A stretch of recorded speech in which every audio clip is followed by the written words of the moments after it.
संगीत सरिता।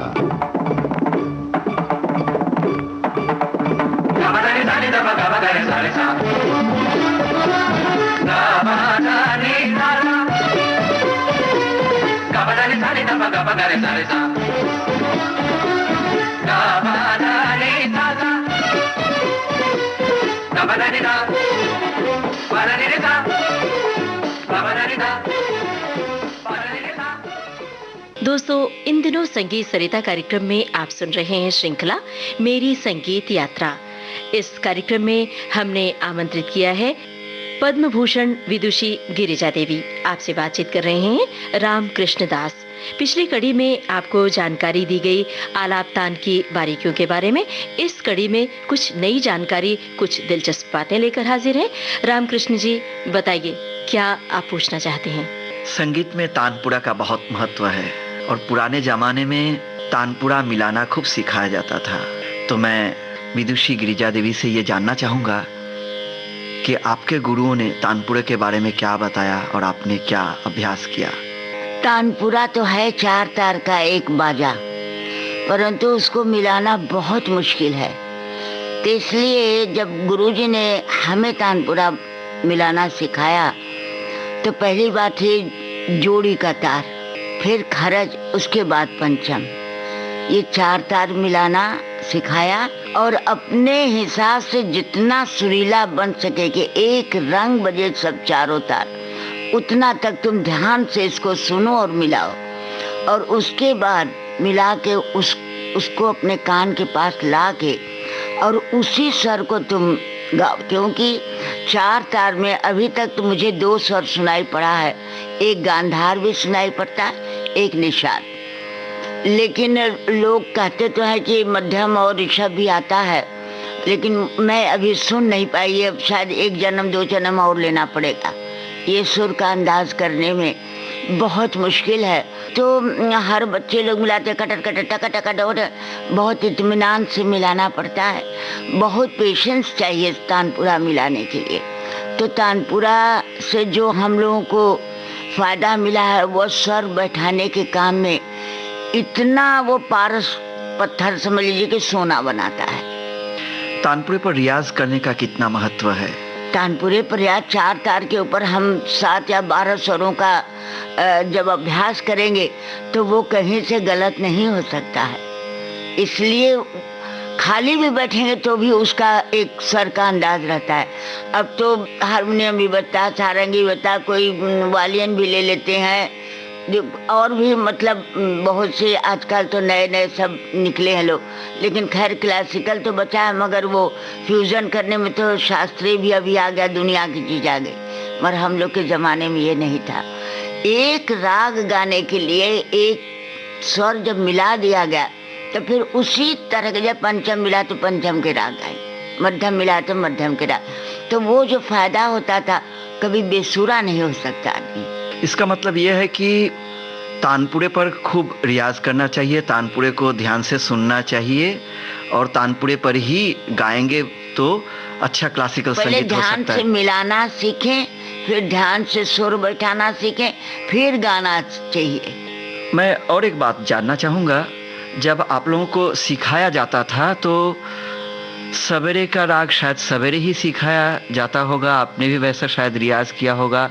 शाम के राग शाम को, इसके बारे में आपका अनुभव हमें बताएं। चूँकि हमारे गुरुजी ने बताया था ये कि सुबह का राग सुबह में ही गाना चाहिए, दोपहर का दोपहर में गाओ, शाम का शाम में, और रात अर्धरात्रि का आगे गाना चाहिए।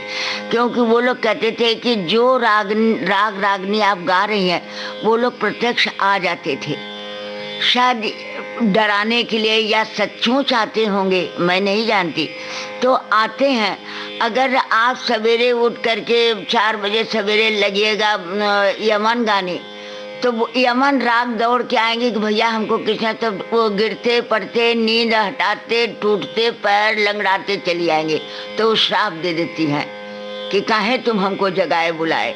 ये डरा दिया था हम लोगों ने। गुरुजी कहाँ तक सत्य नहीं जानते, लेकिन उन्होंने कहा था कि सवेरे जैसे गाना है भैरव गाओ, अहिर भैरव गाओ, ललित गाओ, भटियार गाओ, मैंने जो सुबह के है। फिर उसके बाद तोड़ी गाओ, ये गाओ, जौनपुरी गाओ, सावरी गाओ, ये चलता गया।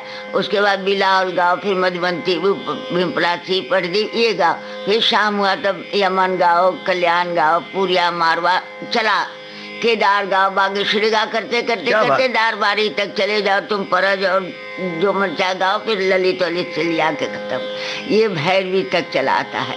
तो इसकी एक समय और उसमें खूबसूरत लगता है वो चीज़। बे मौके की चीज़ कोई चीज़ अच्छी नहीं लगती। अगर आपको कह दीजिए आप काजल लगा लीजिए ओठ के ऊपर, लिपस्टिक लगा लीजिए आप आँख में, तो कैसा लगेगा? बुरा लगेगा ना। तो इसे ही गाने बजाने में भी चीज़ है कि अच्छी तरह सजाना तो ठीक से सजाओ, और नहीं तो भैया जो ईश्वर ने अपनी सुंदरता दी वैसे ही खड़े रहो तुम। अप्पा जी, इतनी बाध्यता थी पहले के ज़माने में गायन की कि जो राग जिस समय गाया जाता है उसी समय गाना है, और आपने इतनी मेहनत की, इतनी कोशिश की। हमें बताइए कि वो ज़माना था जब महिलाओं को घर से निकलने की भी मनाही होती थी, तो आप इतनी ऊंचाई पर पहुंची, इसके लिए आपको किन मुश्किलों से आपको गुजरना पड़ा? कैसे आप मैनेज करती थी? वो असल बात ये थी कि जो पारिवारिक और ऐसी घर की लड़कियां थी उनको नहीं गाने दिया जाता, क्योंकि बहुत बड़ी बड़ी गायिकाएं लोग ये राज दरबार में सब गाना गाती थी और शादी ब्याह में जाती थी, इसलिए मनाही होता था। मगर मेरे ज़माने में हिंदू यूनिवर्सिटी में लड़कियों का गाना शुरू हो चुका था।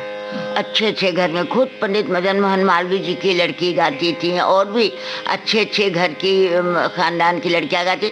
तो मेरे गाने में कोई अड़चन नहीं पड़ी। परंतु अड़चन जब पड़ी, जब मेरी शादी हुई, तो मेरे पति ने कहा कि तुम प्राइवेट किसी जगह नहीं जाओगे, तुम कोई शादी ब्याह ये सब नहीं करोगे, तुम बड़े बड़े कॉन्फ्रेंस, कॉलेज, मंदिर और गुरु का घर ये गा सकते। क्या बात है। तो इसलिए रोक हुआ, मगर उससे इज्जत बहुत बढ़ी जी। अगर हम कोई पार्टी में भी जाके गाने, कोई जन्मदिन में, तो कोई शादी में, तो उससे पैसा जरूर मिलता है, लेकिन बेइज्जती बहुत होती है। कभी कोई दिक्कत नहीं आई जब बड़े बड़े कॉन्फ्रेंस आपके होते थे आपकी शादी के बाद? नहीं, मेरे पति को बहुत शौक था गाने का, तो इसीलिए कहते थे तुम्हारी इच्छा है तुम जरूर गाओ, लेकिन मुझे कभी मत कहना जाने के लिए अपने साथ। नौकर भेज दिया मेरे परिवार से, मेरी बड़ी बहन कभी चली गई, मेरे भाई लोग, कोई को जो रहता था, गुरुजी लोग चले गए, इसलिए चाहते थे। तो मुझे गाने में बहुत शौक था, और मैं ज़रा दबंग और ढीठ लड़की थी, तो इसलिए कहीं डर वर कर नहीं रखती थी। हर चीज़ में मारपीट और सब में मैं बहुत तगड़ी थी। क्या बात है। इसी बात पे मैं ये जानना चाहूँगा, लोग कहते हैं कि भाई ठुमरी के लिए कुछ अलग राग बंधे हुए हैं, टप्पे के लिए अलग राग हैं, ख्याल के लिए अलग राग हैं। मैंने ये भी सुना है कि राग बिहाग में भी ठुमरियाँ गाई जाती है, तो मैं आपसे विनती करूँगा कि राग बिहाग पे कोई ठुमरी आप हमारे। अब देखिए, यहाँ ख्याल और ठुमरी का फर्क भी बताना पड़ता कि ख्याल कैसे गाता है, ठुमरी कैसे गाई जाती है। तो हम ठुमरी गा देते हैं।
इसमें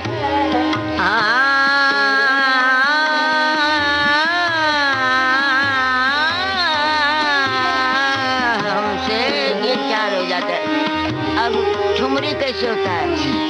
हाँ नजरिया ओ नजरिया काहे फेर रे, ये बोल बना हुआ। क्या बात? नजरिया काहे फेरी हे बालमा हमसे नजरिया काहे फेरी, नजरिया काहे फेरी।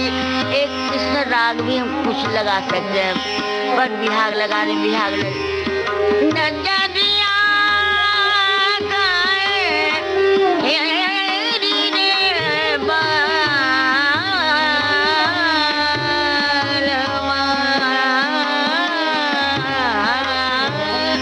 हम बिहाग में सितारा भी लगा सकते। ये ठुमरी की चलन है, उसको फूलों से सजाना पड़ता है। अब देखिए ठुमरी और ख्याल का। नजरिया काहे फेरी ओ बालमा, गरवा लगन को जिया चाहता है, सो बेर मैं तो वारी वारी वारी हमसे नजरिया काहे फेरी, नजरिया काहे फेरी बालमा हमसे, नजरिया काहे फेरी हो बालमा। लगी होता नजरिया काहे फेरी, हाँ नजरिया काहे फेरी हमसे, नजरिया काहे फेरी हो बालमा हमसे, नजरिया फेरी हो बालमा हमसे, काहे फेरी रे बालमा हमसे, नजरिया काहे फेरी रे हो बालमा। अब देखो इसमें भी बोल बनता है लगे। तो ये एक चलन है, ठुमरी अलग, ख्याल अलग, कि बोल उसमें कटते हैं, बोल बनाए जाते हैं। और एक में जो बंदिश की ठुमरी होती है, कभी अगर आप लोग सुनेंगे तो बताऊंगी मैं, लेकिन अभी ये समझ लीजिए कि ख्याल और ठुमरी में क्या फर्क है। श्रोताओं, विदुषी गिरिजा देवी की गाई ये ठुमरी अभी आपने सुनी, जो राग बिहाग पर आधारित थी। राग बिहाग पर ही आधारित ये फिल्मी गीत सुनिए। तेरे प्यार में दिलदार जो है मेरा हालेदार, कोई देखे या ना देखे अल्लाह देख रहा है। तेरे प्यार में दिलदार जो है मेरा हालेदार, कोई देखे या ना देखे अल्लाह देख रहा है।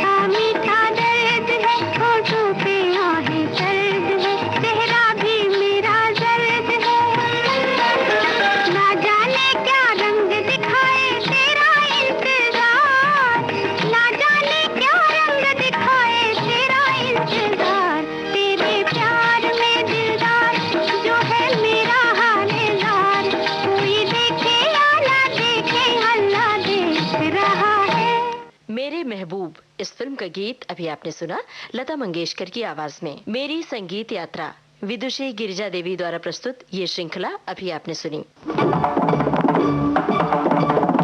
इस कार्यक्रम की रिकॉर्डिंग हमें विविध भारती के संग्रहालय से प्राप्त हुई। गा